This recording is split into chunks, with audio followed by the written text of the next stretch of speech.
आपण पाहतो सध्या तपास यंत्रणा सतर्क झालेल्या आहेत। रुग्णवाहिका सुद्धा तिकडे आलेल्या आहेत। आरोग्य प्रशासन सुद्धा आता अलर्ट मोडवरती आलेला आहे। जखमींवर उपचार सुरू आहेत।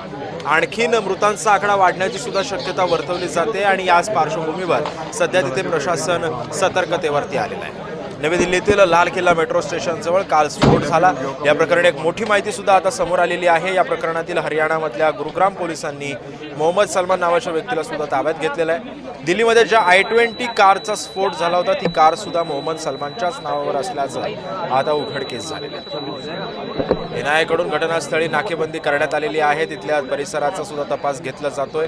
दिल्लीमधल्या कालच्या या ब्लास्ट नंतर मुंबईमध्ये सुद्धा सतर्कतेचा इशारा देण्यात आलेला आहे।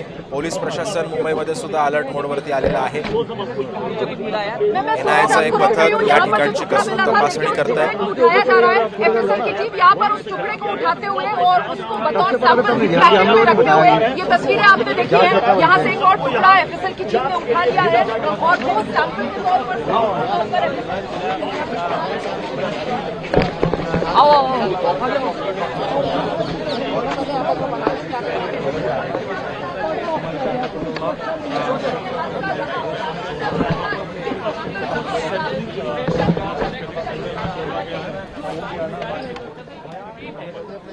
त्यामुळे एनआयएचं एक पथक आता घटनास्थळी दाखल झालेलं आहे। एनआयए तपास यंत्रणेकडून इथल्या भागाची पाहणी केली जाते। ब्लास्ट जिथे झालेला होता त्याची सुद्धा पाहणी केली जाते। काही धागेदोरे लागतात का हाती हे सुद्धा बघितलं जात आहे। त्यामुळे आता या सगळ्या पार्श्वभूमीवर नेमकी आता काय काय माहिती समोर येते, कोणकोणतं हे कनेक्शन,